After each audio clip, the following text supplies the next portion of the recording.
conviction. So many people are out there waiting for validation. Once I get this, then I'll feel like I'm ready. Couldn't be farther from the truth. First, you activate your conviction, and then everything begins to show up, because that's just you knowing, not that you're the best in the world just yet, but that what you have to share, valuable. If someone listening can't connect with that, then you're not there yet. Right? So what would it take for you to activate more conviction in your life? And that's an energy. It's attractive.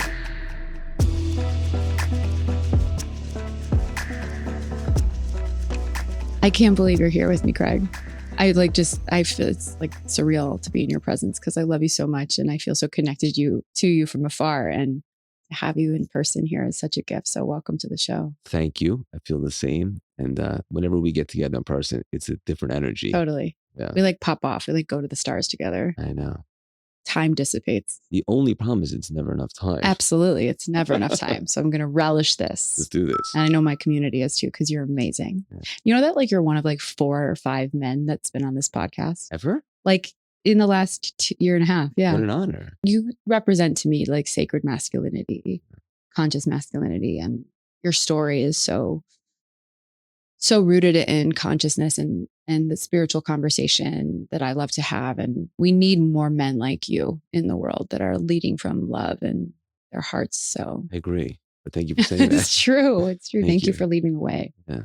So I have many questions for you, but I'm going to start with my first question that I ask everyone, which is, what are you spiritually hustling for right now, Craig? I feel like there's a couple different realities that we could participate in. 2 different gods for me. Yeah. One is creator, which we're all connected to. And then the other is the god of the physical world. He goes to Satan, the opponent, tries to make us think that there's limitations, or we're a product of circumstance, or we have fear, doubt, unsure, insecurities. And so all of us having a human experience have to deal with that and navigate it. And so something I'm working on, because Rosh Hashanah just passed. Yes, it did. Happy New Year. Thank you. Likewise. Shana Tova. And just to be clear for your audience, I think there's a misconception that you have to be Jewish to connect that. You absolutely don't. There's a spiritual component that we can extract. And the idea is to create a new vessel right now, to get rid of all the fears of last year and to create something new for the upcoming year. Not a Jewish thing. It's just a spiritual thing. And so for me, whenever I experience doubt, I want to replace that with certainty, which is a co-creation with Creator. Because if you're worrying about things, then you're basically saying, Peter, let me handle this, right? So let him worry about it and you just do your thing.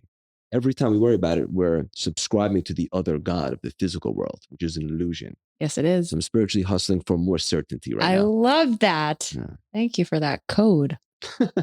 So I know that many people know you, and what you're up to in the world is so powerful and so impactful, but not everybody might know your story and how you got here. And I think it's so inspiring to me all the time, Craig, to like see the man that you are today and really recognize how far you've come and how you have like truly reinvented yourself and taken that and changed all the lives that you've had. But this was never really on the bingo card for you. Yeah, was it? So can you take us back to the Craig that was working on Wall Street and what that experience was like? What led you to the transition? Yeah, I just think it's so inspiring and important for people to anchor, because we're going to get into the codes, and I want to talk about Kabbalah and all. Like, there's so many questions I have for you around this spiritual conversation and your business. Like, you're a fierce entrepreneur. This wasn't your life for most of your life. Yeah. Take us back a little bit. So I think, like many of us, I was a gladiator in the wrong arena, meaning I followed a path that I thought I was supposed to do. Right. Definitely connected to the ego consciousness. After college, I wasn't someone that always knew what I wanted to do. So I ended up on Wall Street. I was ambitious and I was kind of infatuated with stocks. Seemed like a good place to kind of stick my flag in the ground. But just a quick nugget, when I got to Wall Street, interestingly enough, that's also when I discovered personal development. I didn't really know, like, you can actually develop yourself mentally, spiritually, emotionally, and become a different person. So my parents are the best ever. They're adorable, but they weren't like, injecting in me from a small child, like, hey, you could be anything you want in this world, or think bigger, or, there are no limitations. You know what I didn't know? So when I figured out personal development, I was blown away, but I just utilized it to become, quote unquote, successful in what I was up to, which at the time was Wall Street. and relationships and stuff like that, eventually marathons and so forth. So I spent 13 years on Wall Street. I was doing the stock thing for a while, and I ended up ascending to the top of my company as a broker, like a rookie, right out the gates. I was so disciplined. I was so hungry, and I was making a lot of money. And ultimately, that energy was no longer aligned. So I left and started my own company, basically giving capital to businesses all across the country that needed a little bit higher interest and so forth. Very lucrative business, but soul contracting. Yeah. Right. And so eventually, I mean, how long can you do something that's misaligned before you really start to burn out? I wasn't growing upwards. I was growing sideways. I was trying to hold it all together. I had leaks, I had cracks. And I Wow. guess you could say my personal life began to unravel right before the pandemic. I would say probably 2018. I was navigating getting out of a toxic relationship, which we all know is a blessing in disguise. But when Always. you're going through it, it's kind of crappy. Yeah. It's So brutal. between that and my dad had just got diagnosed with cancer, still battling. He's no spring chicken, but when it happened, it felt like it was seemingly unexpectedly out of the blue. So I'm hit with that mortality of my pops. And then ultimately, I was waking up every day going to a job that I had no connection with, just the worst. Like I was basically dying, even though I was quote unquote alive. Was I alive? That's debatable. And so I Wow. was drinking. I think I was just trying to numb that current reality. I knew deep down that there was something more, but I was having trouble finding the space to even consider what that could be.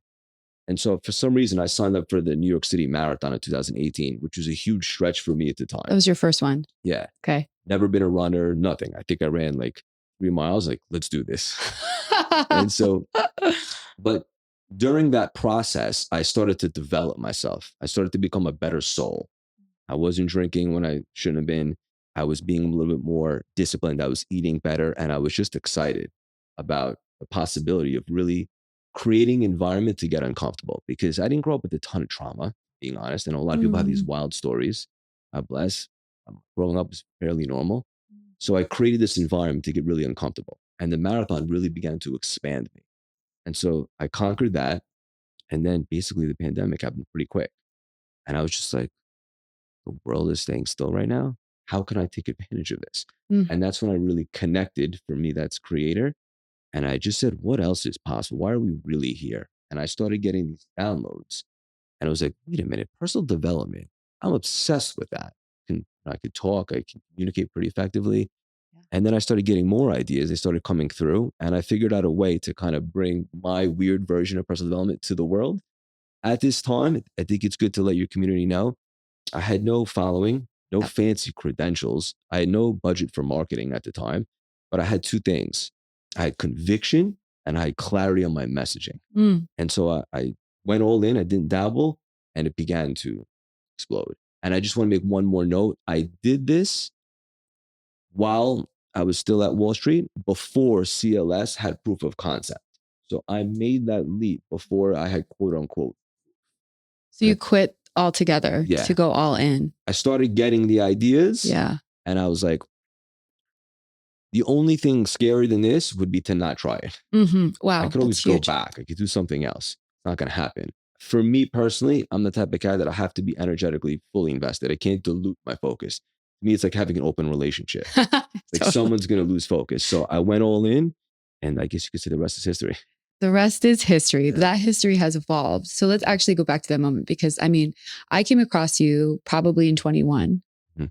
and you had like Mark Cuban on your podcast. You had like 130,000, like you had Yeah. like a platform that happened so fast. Yeah.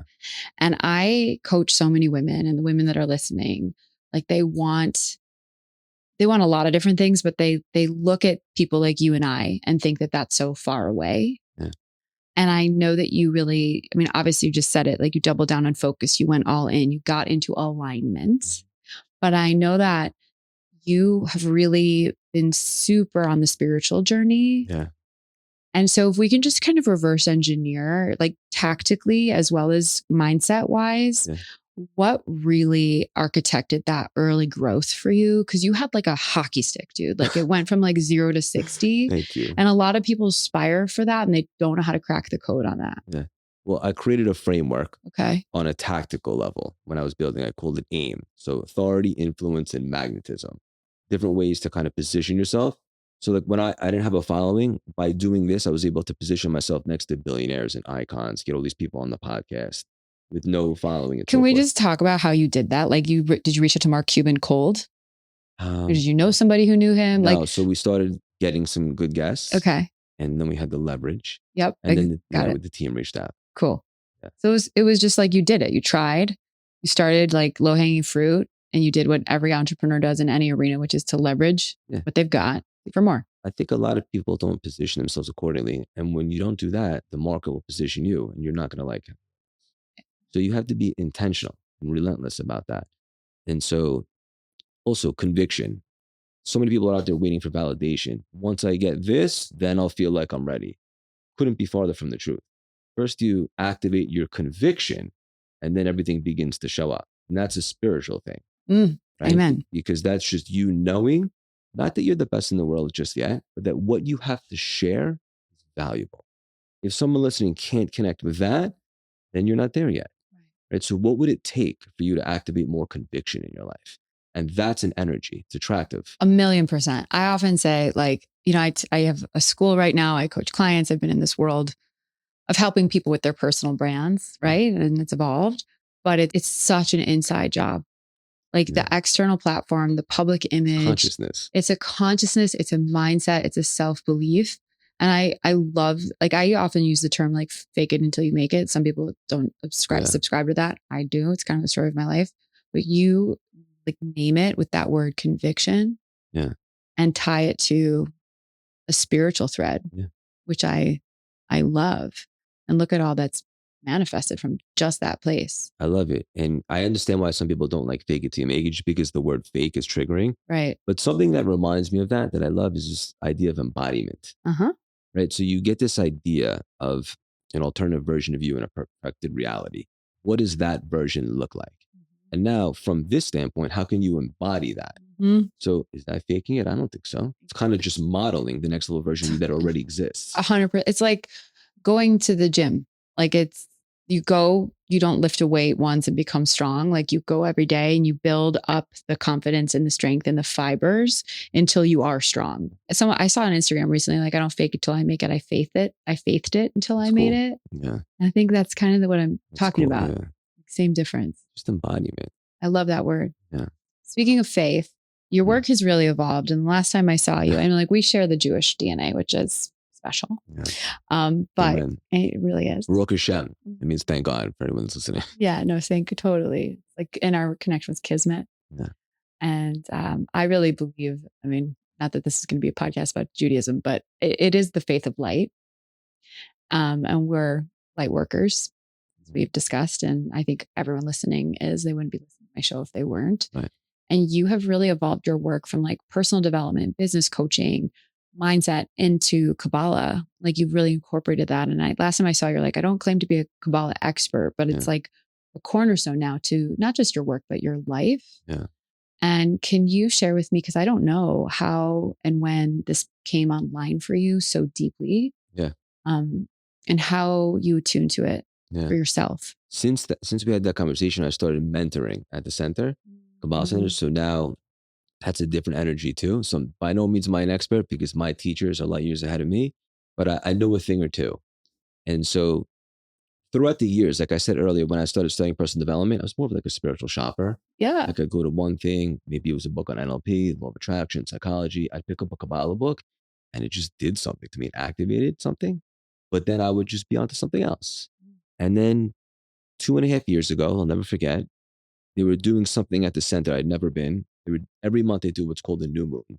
They talk about the energy of the month and they do like an hour workshop. It's so coded. It's so spiritual. Awesome. Kabbalah is amazing. And so they happened to be doing the new moon of Taurus, which is my birthday.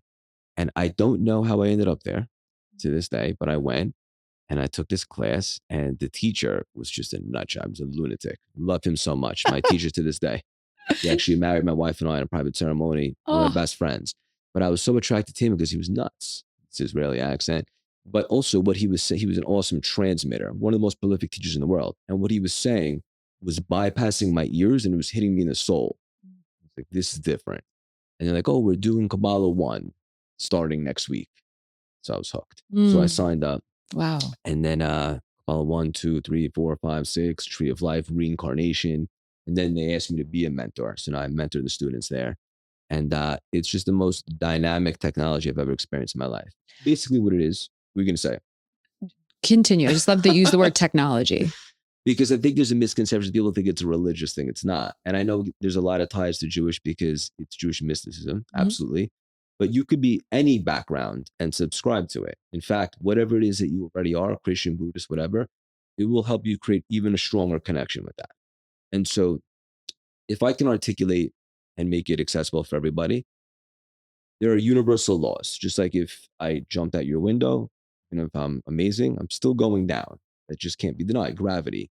So science, quantum physics, this ancient wisdom of Kabbalah gives you a practical framework to be able to tap into those laws all the time. And so you're not playing upon the physical reality's rules anymore. You're tapped into something bigger. And from that, there is no limitation. And so you can apply that to your life, inject it into your business, your relationships, and just totally expand your capacity on what you can receive in this life. Let's go. Can we get into Kabbalah? Can we click into it? Is there anything else? I know, right? I wanted to talk to you about this so badly. Yeah. No, life is life. And I've been so called to it. And I know it's in the cards for me as I go down my own evolution. Yes. But these universal laws, can we start there? Can you explain a few and how you work with them, how people listening can apply them? Yeah. So even something, it's funny because now that I think about this stuff, to me, it's practical because there's no other way. Right. But for people, it might sound a little out there. No problem. This is a very warmed up audience to the out there. Yeah, I'm sure. I would just encourage everybody to just lean in for a moment. Great. So when something happens in your life that could be categorized as chaotic or stressful, how you respond matters. Most people, they respond to chaos with worry, fear, doubt. And as a result, they continue down that rabbit hole. But every time something happens in your world, it's an opportunity to actually restrict that and not react. And the whole thing is most people are walking around like Walking Dead, like living in the Matrix. They're very reactive. They're robotic to their routine, to everything. And so to not be reactive and how you respond, meaning, can you just pause, right? Can you not get caught up into the rabbit hole of chaos? And from that, all of a sudden the seas begin to part and a blessing comes your way. And it might not be on the spot. It might be 3 days later. I remember very specifically, I was tested. Well, tested every day. All of us are. But now that people listening are aware of that, the next time something happens, whether it's a traffic jam or, I don't know, the waiter brings over the wrong food, just utilize it as an opportunity to not be reactive and just pause and then proactively choose your response. And from that, something mystical will happen. Some people we might have lost already, but the people that are willing to try it are going to experience a different reality. So recently, I was at the dinner, like a VIP dinner, and I left and I got in a taxi in New York City. And where I live, it's a little tricky because there's a Midtown tunnel, and that'll take you to Long Island, but like you have to stay to the right to continue to where I live. And so I think I was on my phone checking email, and the taxi driver started going to the left to take me to Long Island. I was a block away from my home. Yikes. I was like, my man, where are you going? And he's like, oh, I'm so sorry. I'm gonna pull over. And he was too late. So we go through the Midtown Tunnel, and now I'm, 15 minutes out of the way in the wrong direction, going to see my parents. Probably 10:30 at night on a Tuesday. I just want to get some rest. And I'm like, all right, there's nothing I can do at this moment. You just time out. Let me just exercise a little bit of compassion. The guy didn't speak much English. When I got in the car, he asked me to type my address in Waze, which I knew was a red flag, which is why I should have been paying more attention, but whatever. So the old Craig would have been so frustrated, so angry, like, why is this happening? Victim consciousness, victim mentality. So I just said, all right, let me help you get back. So we got off an exit, we got back on, went back home, no problem. Maybe I lost 30 minutes. Not a big deal. I remember thinking, I'm kind of happy how I handled that poor guy. Like, sounded like what he wanted to do. So I got home. The very next morning, I woke up and a huge deal that we were working on for a while that like we lost contact with closed out of nowhere. And I was just thinking, wow, the two things have to be connected because how I respond matters. And that opens up the channel for a major blessing or miracle in my life. Like I said, it might not be in the spot. It might be something totally different, but this gives you access to that whole other reality. It's a weird example, but I thought It's it a was worth brilliant sharing. example. Yeah. So would that be a universal law of something? Yeah. So, I mean, just how you respond, right? Responding, Being proactive, not reactive. reactive. Most people that you know are just robotic and being reactive. Totally. Most people are in the matrix, but then they come and listen to our kinds of shows Right. and wake Hopefully up. they'll wake up a little bit. Yeah, exactly. And remember what you're talking about in so many terms is also one of my favorite words, which is sovereignty, Mm, like personal agency yeah. that we forget we have sight of, that we surrender unconsciously to stress, to our parents, to the market, to the algorithm. Like we forget how much in control we actually are of our Yeah. own power, Free authority, will. mindset, free will. Yeah. Everything begins with the mind Yeah. to channel into, what you're talking about, this higher source, which is ever available to us and Yeah. how we choose to connect with it. So that is, I actually love that example. I think that is so applicable in real life to Mm, everyone listening. What's another universal law that you play with? yeah. Where do I begin? Right. I know So, Kabbalah is so vast. yeah, this idea of certainty, which I mentioned earlier, which is what I'm spiritually hustling right now. The idea is to always inject certainty into everything that you're doing.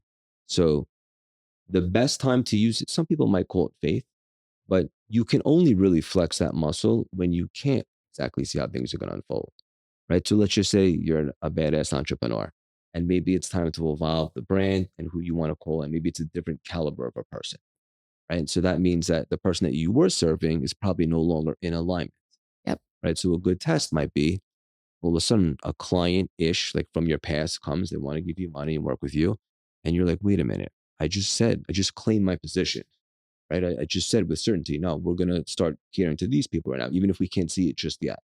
And so are you willing to say no to that person? Let me refer you to somebody else because you have certainty that the right person is going to come through as you continue on that path.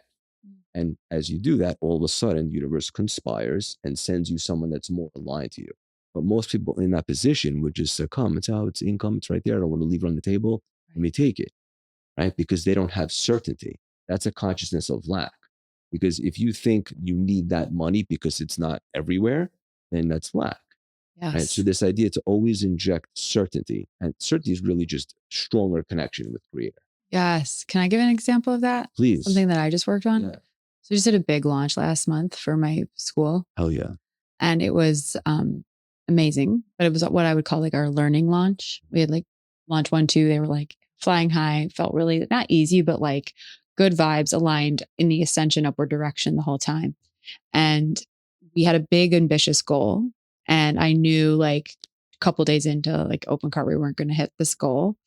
And I started spiraling. And I was like really like in it. And I've been so on the path of transmuting and alchemizing former habits and mhm, tendencies and selves. And it almost felt like the former Jessica like showed up and she was like right here on my right shoulder. And she was like, hi, I'm back. And I was like, I thought I alchemized you and you're gone, but she was not. And I sat with that. I brought awareness to it. And I was like, and offered compassion to that part of myself. And then I really started tuning into the frequency of the women that were going to sign up no matter what, mhm, regardless of the number. Like I yeah, had to totally check my ego and be like, what does the number matter to you? Like, well, right, why the number? Like, who fucking told you that was success? right. And I got so certain that the women that were going to come in and were coming in were the best and most aligned women Mhm. for the Perfect program. match. Yeah. And I just tuned into them and to the gift it was to serve them Mhm. because I certainly knew I was certain that I was going to serve a cohort, Yeah. right? They were already coming in. It was just slower than we thought it would be. And as soon as I shifted my frequency around that and my energy around that, like the leaderboard started going up Of course. Yeah. and we landed in a place that I couldn't have dreamed of. It was like the perfect number. Does that make sense? Makes all the sense. And that's beyond logic, right? Because based upon where you were, you started to get a little stressed out and then you shifted your energy. And then all of a sudden, huge injection of more. Yes. So some people might not say that's logical. That's actually the whole point of Kabbalah.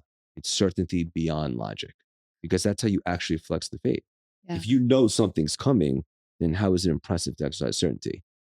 Right? That's not really, it's not like extracting the muscle. Totally. So you Totally. actually need to be able to not see it, to flex that, and then you allow the miracles to come, which just happened with you. Exactly. Miracles. And it's can we talk about like quantum? Yeah. Because like you know, I've studied a lot of different faiths myself and have made it my own. I was born and raised Jewish as you were. And as I got older, I'm like, I'm not, I'm more spiritual than I am religious. Yeah.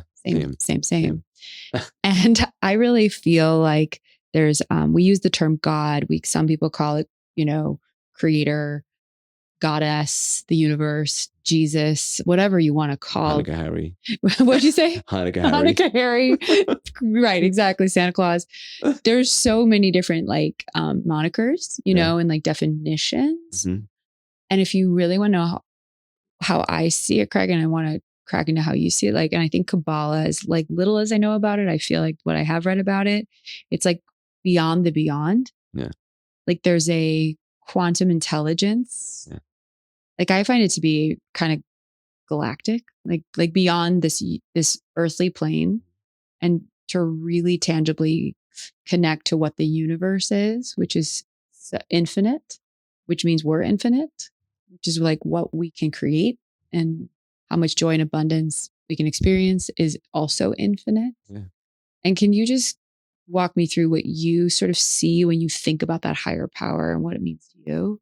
Even like whenever I start working with somebody, I make sure that they believe in something. Yeah. I don't have to label it. Right. But as long as they're connected to something, we can strengthen that and really see the blessings. Right. And so in Kabbalah, it's not a guy in the sky. It's this endless energy. And I think most people cannot actually comprehend just how infinite the infinite is. 100%. There's layers and levels to this, and there is no limitation. The only limitation that we have as humans, if you will, is our own consciousness. And so that's why the definition of consciousness is who you really are, not who you think you are or who you've been taught you are. And who we really are, especially everybody listening, is unlimited. So because we're connected to that unlimited energy, right? So the idea is to strengthen that connection and be able to channel that endless energy into the world. And that's how we experience the miracles, the joy, the money, the prosperity, the fulfillment, everything in between. And so to the degree at which you strengthen your connection with Creator, to the less of a degree that there's chaos in your world. Right. So that's why whenever someone's going through it, to me, it's whatever they're dealing with is always the effect. The cause needs to be transformed at the soul level. Right. So even if someone thinks like they're in a tight season financially, that's not the cause. That's the effect of something that's lack at the soul level. And I even believe physical injuries too. So once we can transform that, then this whole thing evaporates. Wow. Right? So to channel that endless energy into the world is the idea. Spoken like a true spiritual thought leader, Craig Siegel. I'm not kidding. When's your next book coming out? It's a good question. My teacher keeps asking me. I didn't have a desire to do another one just because it's rough. Yeah, it was a lot. Yep. And I feel like at that season, I was good with what I had to say. And I wanted to expand the business in other ways. But he's like, that's not the consciousness. Now I'm a totally different person than when I wrote the Reinvention Yeah, formula. you are. So it's probably time to start even just planting seeds for that. So we'll see. I'm getting a little bit closer to even having the desire. I have the desire to have the desire. That's great. I'm working on my third book. Really? 100%. Yeah, I got it. I got book deal 2 weeks ago. It's inspiring. I love to write. Yeah. I'm a writer. It's like my soul's creative art. Very gifted at that. Thank you. And I was walking through my bedroom like a couple months after the light work was out. Because I had no plans to write a third book anytime soon. And this is going to sound kind of like a crude metaphor, but I'll say it anyway.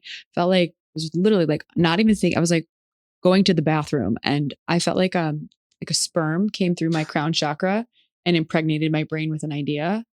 And I was like, that's my third book. You have to run with it. You have to run with it. Yeah. And I think to your point, like you're seeding the seed. Yeah. It has to come through you and you have to be so clear and embodied to write 70,000 words about something and then go fucking launch the damn thing. You have to be available for it. You have to be available for it. Yeah. I want to go back to what you were just saying about channeling that energy. Yeah. And you've given us some really powerful things to consider, like responding versus reaction, certainty. I'm super interested because it really feel like you walk the walk. Like you are embodied in your own teachings, and you've obviously channeled this into your business and your communities, which I want to get into your model and what you're up to. But like Craig, like what does your like spiritual hygiene look like? Like walk me through like your day, your week. Like I know you're devoted to Shabbat every Friday. Yeah. Like, do you have rituals and practices like meditations? Just give me the behind the scenes of how you channel this energy on a daily basis. So nowadays it's non-negotiable. Okay. Right. So every day I'm home, if I'm not traveling, well, even if I'm traveling, I have a smaller one. I'll scan the Zohar, which is the book of Kabbalah. It's like before the Bible and all that stuff, and decoded the Bible. Yeah. And some of the stuff I can't even understand, but just scanning it forms a connection. It creates a stronger energy. You do this every day. Yeah, like a portal. I'm also always reading something Kabbalah related. I still love personal development in other areas, don't get me wrong. But for me, when I study that, it's a different level of development, right? It's like activating. Yeah, to me, like there's Kabbalah and then everything else. And that's not to dismiss everyone's whatever it is that they're working on, because I still love that stuff too.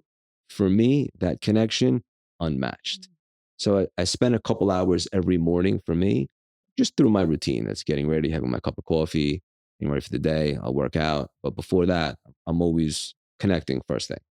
And one thing that I have to make sure of is, look, the ego is after us every single day. Like this isn't something that you just kill off and then you're good.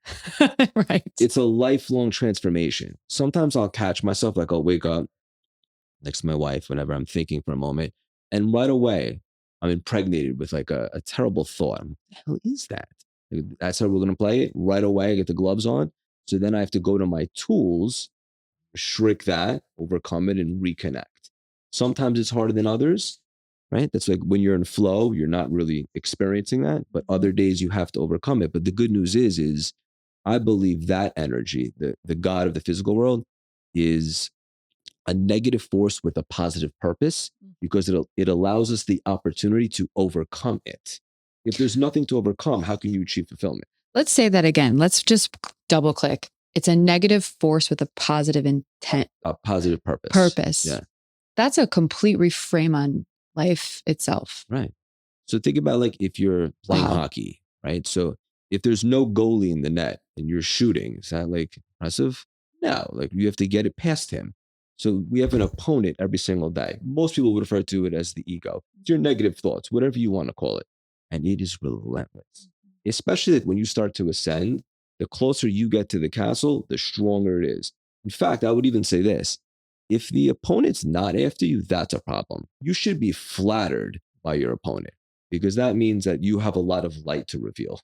Wow. So now we just have to utilize our tools to make sure we overcome that. And that's when you experience the direct connection. Sorry, I'm like, I forgot I was interviewing you. I'm just taking all of this in. Dude. I forgot what we were even talking about. I mean, me too. This happens every time we're together. Yeah. I like leave the building. Yeah. But see, this is the best, because even like when I was coming here today, I used to subscribe to preparation breeds confidence. I used to always want to be prepared for everything I do. And still to this day, like you're delivering a big workshop or talk, of course, you want to have an outline of things that you want to hit. You must leave room for the light. That's the channeling. And oftentimes the best nugget that you can deliver will come through you 1 or 2 seconds before you need to deliver it. Yeah. And you're not going to have that on the whiteboard, because that's beyond logic. That's the good stuff. Do you want to know where I think you absolutely 100% feel the same way? Like there's certain things I do prepare for, but most of the time, no. Like, but it's not one or the other, right? It's prepare and leave room. And totally. Yeah. And the leaving of the room, that space, that frequency, if I'm in my heart, if I'm speaking from my heart, not my head, ego, heart, soul, right? The most powerful electromagnetic force field in the human body, you can't lose. No. Like, so if you're feeling nervous, or if you're feeling like you're underprepared, like this is the essence of who you are. Totally. It's where your soul lives. It's literally the bridge, the heart chakra between the cosmos, the upper chakras, and the physical world. We as human bodies get this body. And if we tap into love, because it's love and it's light, you'll never say the wrong thing. Yeah. Especially like when you're navigating tough conversations in life, whether with a spouse or a partner or a boss, whatever.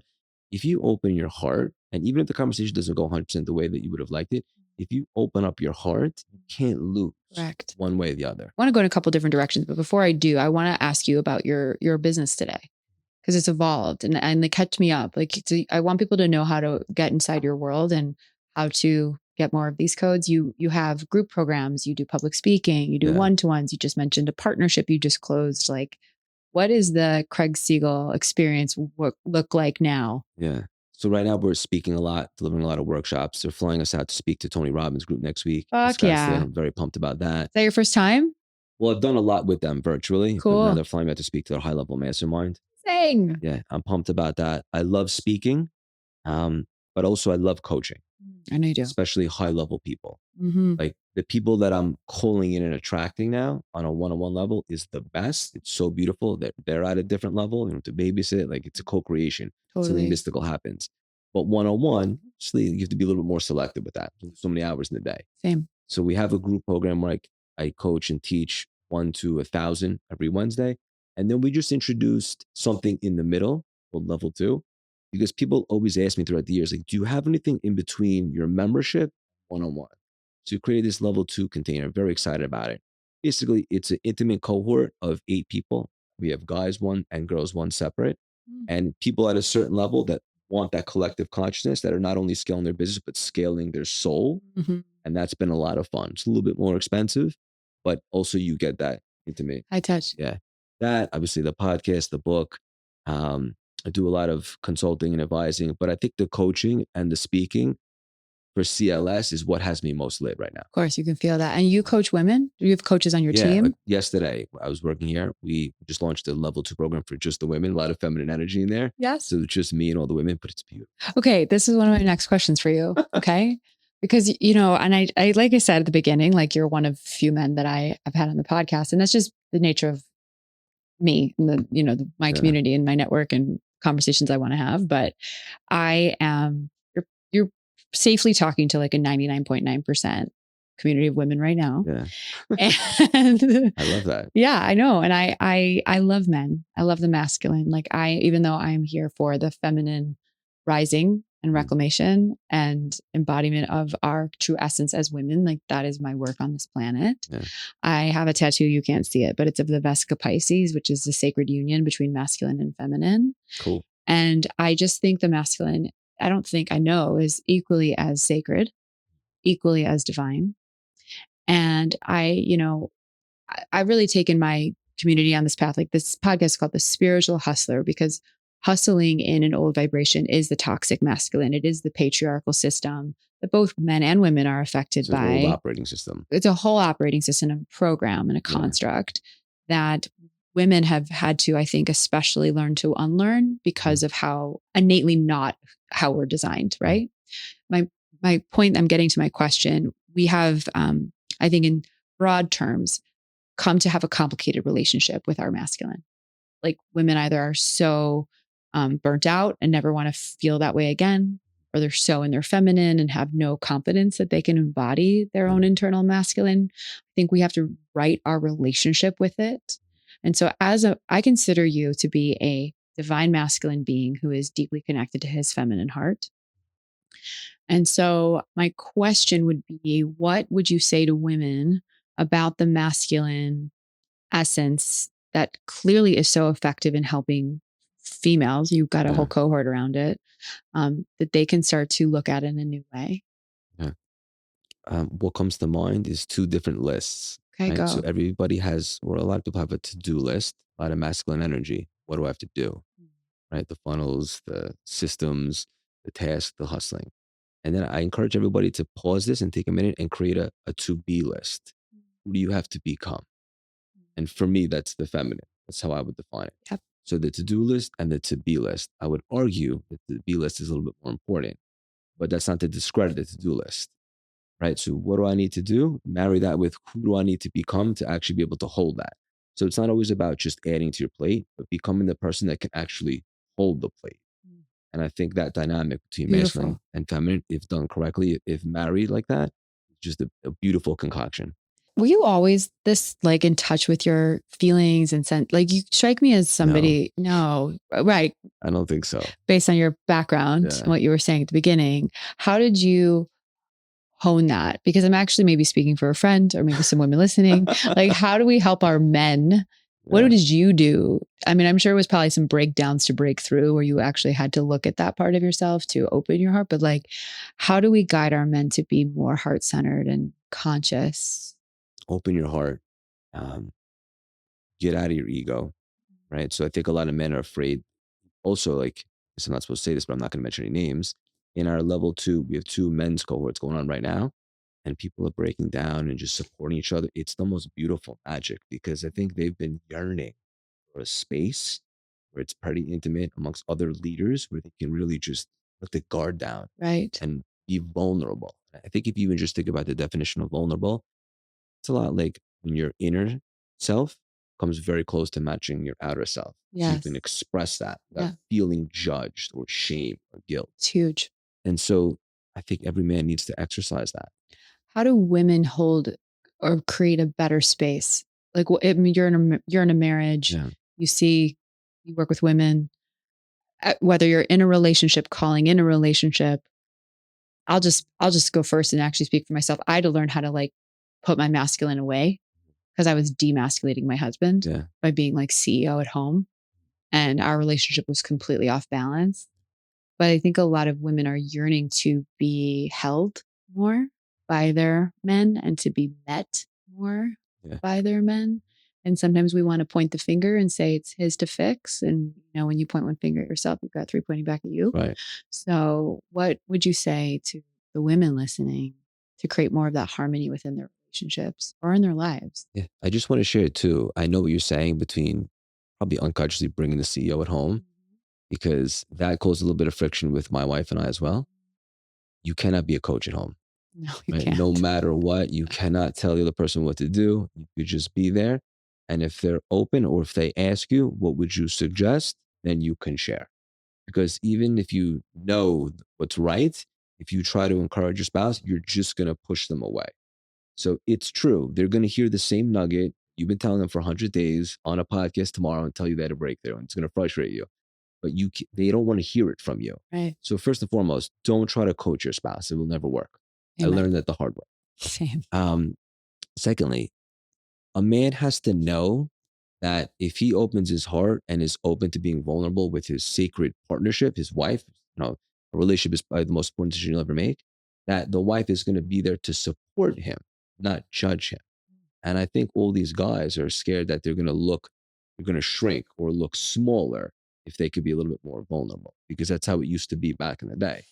So a woman that's listening right now, just be there to be supportive of that and encourage it. That doesn't mean he's going to be a softie 7 days a week, but if and when he wants to share something, you can hold that space for him. That resonates so much because I feel sometimes with my husband, it's not that I don't care or like can't hold that kind of space, but I can be so busy and so like distracted and I don't even realize I'm just being super vulnerable here Yeah. that I make him feel second. Mm. And sometimes it's not even necessarily holding space when he's having a bad day or he's in a vulnerable moment or he has something really deep to share. But I think you can micro practice just simply being present and listening to your partner about the mundane. Like my husband's often like, I feel like you don't remember when I'm telling you like what time I'm leaving for Dallas next Sounds week. very familiar. Like I already told you that, Jessica. I already told you that. Oh, I get that a lot. A We hundred, just had this conversation. 100%. It's because you don't listen.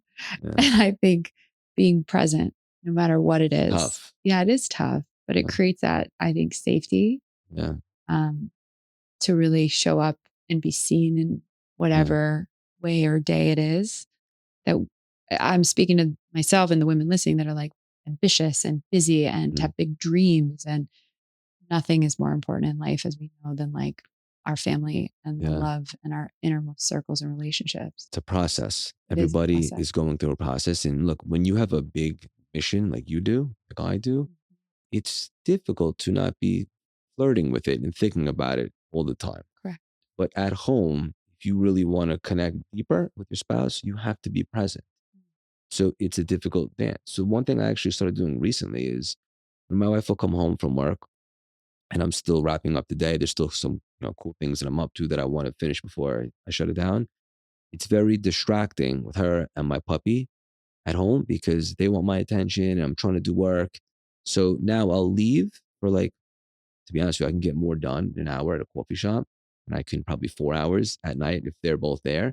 So I get it done. I feel good about it. Done. Now I can go home, put it away, and now I'm just present. And So it's good. such a difference in energy. Like she can tell she wants to be cute and like tell me things and joke around, tells me about something meaningless at work, but I'm there to hear it. Yes. So it's tough when you're still in that frequency or that energy of work. Mm, So what can you do to maybe create a little bit of separation at home? so good. That's such a hack. That's great. And to be honest with you, I just started doing that and it's Really, made a big difference really. because I work from home. So Right. oftentimes I am, and then she comes home and I'm still finishing something up, but she's right there.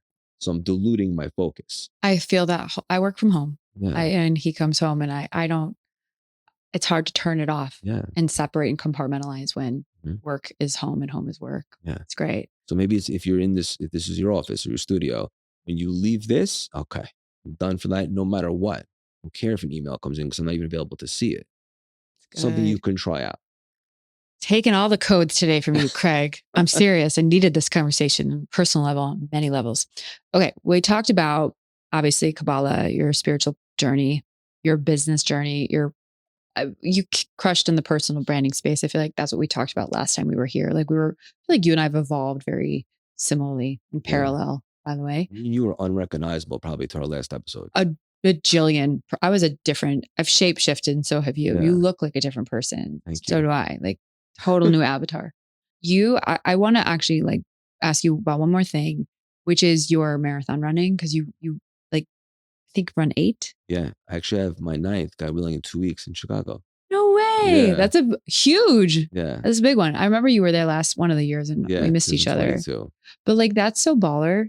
And I know that that is not just physical for you, Yeah. but there is something about the commitment to that as a huge part of your life. Like it's a passion. I watch you on stories, like Yeah. your running side of your life is more than running. Totally. Can you talk about how dedicating your time to something as I would call it aggressive as running 26 miles, like has shaped you as a person? Yeah. I'm romantic about running.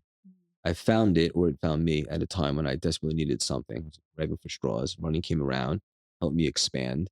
And now that's like my other arena. And I think for me, it's running marathons because it's really the 3 month journey. It's like, shit, signed up for one. Right away, like, why did I do this? Because I'm an all in type of cat. So now for the next 3 months, there's a lot of dedication that goes into it. Right. I know. On top of, see, my business is growing rapidly, probably understaffed right now, which is something that we're working on.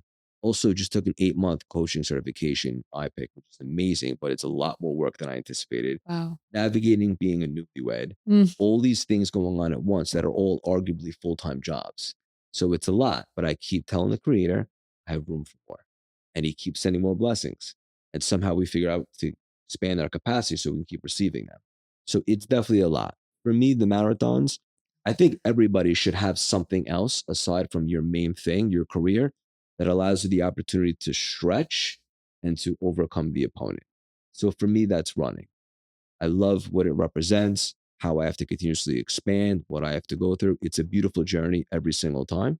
And so I always say I'm retired, I'm done. And then something happens and I sign up and it's like, let's go. It's just so beautiful for me. And also, I do my best connecting on runs. So, like on a long run, I'm getting downloads from Creator. It's the most productive thing ever. I love it. It's tough as hell. Puts you through it, yeah. and you're just a different person from the person that signs up, the person that goes through the process. And it's easy to say, well, how do you determine success? Is it just another PR? I always like to improve. I'm a competitive cat. I always want to do better. That's great. But success is really signing up and then dedicating yourself. It Yeah. expands you. And then I take that energy and I translate it into other areas of life. I'm so glad I asked that question. Yeah. That was Everybody should have that something. was a It doesn't have to be a beautiful. marathon. I totally. What's your marathon? Yeah. So good. So good, Craig. I could talk to you all day long. Same. I missed you. Missed you too. So need to like my Craig hit. Like That's awesome. genius, brilliant channeling. It just is, clearly not just what you say, but who you are. And it's a gift to be in your presence. And I feel the same. I love you. I love you beyond words. It's so fucking awesome to have you in my studio. I have a few final quick fire questions. Super Hot interesting. seat. Yeah, let's go. They don't always turn out to be quick fire, but they're quick They fire. never are. They never are. Exactly. What is your favorite? You kind of already talked about a few, but like, what is your favorite spiritual book and what is your favorite business book? We have a book stack at Spiritual Hustler. Yeah. Most powerful spiritual book is the Zohar, but it's not something I would recommend for somebody right now. Yeah. I think for me, and it's funny because I was going to ask you for your address at this, and well, I know it now and just send it to you. But it's called True Prosperity. It's a book on how to really achieve prosperity and what does prosperity really mean. So that's one that I often send to my friends that they see me with the Kabbalah, they're interested. I often like to send them that, and that kind of sets them on the path. I'm sure there are others, but that's what just came to me right now. Beautiful. And then the business book, Think and Grow Rich is a classic. Yeah. Whatever I'm reading at the time. I think that was a good one. Right now I'm reading 10x is easier than 2x. I've heard that's great. Because I'm scaling and I need to change my perspective a little bit. Right? Sometimes we spend a lot of energy focusing on the 80%, which doesn't even really move the needle. Right. So basically the premise is to kind of get rid of that and double down on the 20% that actually does move the needle. Yes. That's interesting. I'm into it right now because that's the season I'm in. Gorgeous. Do you, aside from like the divine itself, creator, God, the universe, and infinite source intelligence we've been talking about, there's archetypes, angels, deities, ancestors, spirit guides. Do you have one? Do you work with any particular energy or being? Not yet, but I'd love to learn more. Let's talk. Okay. I got a bunch of them in my office. We can go through them. Let's do it. I work with them all the time. Beautiful. Do you believe in aliens? Yes or no? Yes. Do you? Yeah. I think I would obviously assume that. And then my final question for you. What does it mean to you, Craig, to be a co-creator of the new Earth Rising? Bringing your silent partner into everything that you do, injecting that consciousness into your business, to your relationships, to your work, to your marathons, everything. Silent partner for me as creator. That's the new way. That's where we're heading. You can see a shift in consciousness right now at a time when probably the world needs it most. A lot of crazy stuff going on, but I can see more people becoming more available to this stuff, and it's a great sign. Let's go. We are co-creating it in real time, I believe, because we're waking up and because we are being led by people like you. I'm serious. Well, even this conversation, first of all, thank you so much for having me on. This is a co-creation that hopefully is revealing a ton of light for everybody else. There is no question that it has. I love you. Thank you for being here. Thank you so much.